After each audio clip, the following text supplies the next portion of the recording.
দোসররা তারা চেষ্টা করছেন বাংলাদেশে এমন কোনো একটা অশান্তিজনক পরিবেশ সৃষ্টি করতে। এই ফ্যাসিস্ট সরকারের হাত থেকে দেশকে উদ্ধার করার একটা স্টেক হোল্ডার কিন্তু সেনাবাহিনী।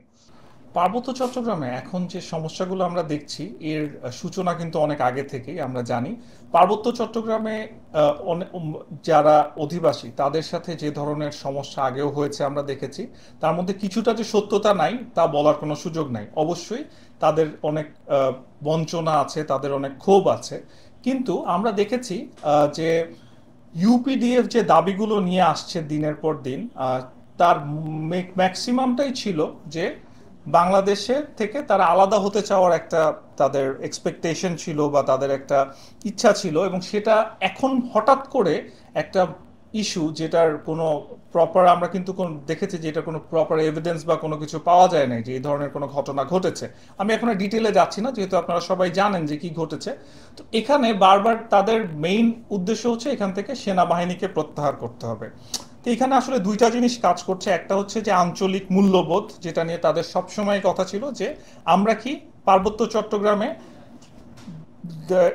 তাদের যে অধিবাসী তাদেরকে বাংলাদেশি হিসেবে ট্রিট করছি নাকি। আমি মনে করি পার্বত্য চট্টগ্রামের প্রত্যেকটি অধিবাসী একজন বাংলাদেশি এবং তাদের ইকুয়াল রাইটস রয়েছে যে কোনো কিছুর জন্য। কিন্তু তার জন্য এই যে আঞ্চলিক শক্তিগুলো দাবি করছে, এটা দেখতে হবে যে তাদের কি আসলে উদ্দেশ্যটা কি। তাদের উদ্দেশ্য কি আসলে যে ওই অধিবাসীদের জন্য, নাকি তারা তাদের নিজেদের কোনো গেইন করতে চাচ্ছে। তো এই মুহূর্তে এমন একটা সময় ঘটনাটা ঘটলো, আমরা দেখলাম একটা পূজার কিছুদিন আগে, যখন ফ্যাসিস্ট আওয়ামী সরকারের এক যে দোসররা তারা চেষ্টা করছেন বাংলাদেশে এমন কোনো একটা অশান্তিজনক পরিবেশ সৃষ্টি করতে যেখানে বাংলাদেশকে তারা বিশ্ব দরবারে ছোট করতে পারবেন, এবং সেই সাথে বাংলাদেশে একটা অশান্তির পরিবেশ সৃষ্টি করে, অস্থিতিশীল পরিবেশ সৃষ্টি করে কোনো একটা অসাংবিধানিক শক্তিকে সুযোগ করে দেওয়ার জন্য।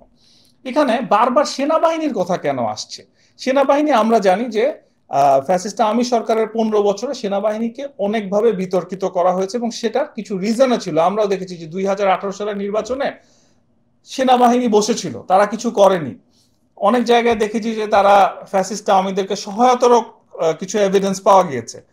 কিন্তু আমরা গত জুলাই মাসের যে আন্দোলন হলো, অগাস্ট মাসে এসেছে, দেখেছি যে কিভাবে করে সেনাবাহিনীর সদস্যরা ফ্যাসিস্ট সরকারকে সাহায্য করতে সরাসরি না করে দেওয়ার ফলে একটা সময় আসতো যখন আর্মি বাধ্য হলো, আর্মি চিফ যে, এবং ওনারও একটা অবদান আছে, আমরা এটা স্বীকার করবো যে আর্মি চিফ কিন্তু একটা বোল্ড ডিসিশন নিয়েছিলেন, কারণ এর আগেও তো ভাই আর্মি চিফ ছিল, তারা তো কোনো বোল্ড ডিসিশন নিতে পারেনি। কেন 2018 নির্বাচন কি বেটার করা যেত না? অবশ্যই যেত। কিন্তু এই গত 2024 সালের অগস্ট মাসে সেনাবাহিনী একটা বোল্ড স্টেপ নিল, এবং নিয়ে এই ফ্যাসিস্ট সরকারের হাত থেকে দেশকে উদ্ধার করার একটা স্টেক হোল্ডার কিন্তু সেনাবাহিনী। অতএব আমরা যদি একটু পর্যালোচনা করি যে এই মুহূর্তে আবার সেনাবাহিনীকে নিয়ে কথা আসছে কেন, কারণ সেনাবাহিনীর মধ্যে বিভেদ সৃষ্টি করে যে আওয়ামী লীগের লুকিয়ে থাকা কিছু লোকজন আছে তাদেরকে সামনে নিয়ে আসার একটা সুযোগ করে দেওয়া, অথবা আবার একটা অস্থিতিশীল পরিবেশ তৈরি করা। সো পার্বত্য চট্টগ্রামের এই ঘটনাটার সাথে যে আওয়ামী লীগের কোনো সম্পর্ক নাই সেটা বলার কিন্তু কোনো সুযোগ নাই।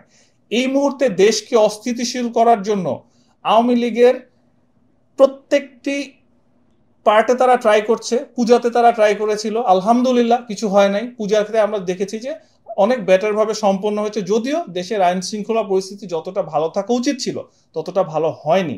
তারপরেও আমি মনে করি যে পূজাতে আমরা যে এবার দেখেছি যে খুব উৎসব মুখর হবে, 4 দিন ছুটি ছিল, এর মধ্যে তারা পূজাটা খুব সুন্দরভাবে সম্পন্ন করতে পেরেছেন। এবং আমি নিজেও পূজা মণ্ডপ ভিজিট করেছি, আমাদের এনডিএম এর পক্ষ থেকে, মাননীয় চেয়ারম্যান ববি হাজের পক্ষ থেকে আমরা সব জায়গায় দেখেছি, মানে আমাদের সোর্সরা দেখেছেন যে আপনার সিকিউরিটি অ্যাডিকুয়েট ছিল নাকি। তো আমরা দেখতে পেরেছি এবার কিন্তু খুব সুন্দরভাবে হয়েছে। সো এই যে বিভেদ সৃষ্টি, আমি কিন্তু বারবার বলি যে এই আপনি সংখ্যালঘু বলেন বা এই যে এই আদিবাসী বলেন, যে চাকমা মারমা আমাদের যে উপজাতি, সবাই আমরা বাংলাদেশি। এই বিভেদটা নিয়ে যে কেন কথা বলে, আমি না একদম মানে, আমি ভাই খুব সাধারণ মানুষ, আমি হয়তো ল পড়েছি, ব্যারিস্টার হয়েছি, কিন্তু এই জিনিসটা না আমি বুঝি না যে এই ধর্মের নামে কেন বিভেদ হবে। এই দেশে আমরা যারা আছি প্রত্যেকে আমরা বাংলাদেশি। এখানে সংখ্যালঘু, আদিবাসী, পাহাড়ে থাকি না জমিতে থাকি না নদীতে থাকি, আমরা প্রত্যেকে বাংলাদেশি। সো এই যে পার্বত্য চট্টগ্রামের যে ইস্যুটা, এটাকে সর্বাগ্রে আমি মনে করি এটা দেশকে অস্থিতিশীল করার একটা ষড়যন্ত্র চলছে, যেটাকে খুব শক্ত হাতে গভর্নমেন্ট এবং সেনাবাহিনীর দমন করতে হবে।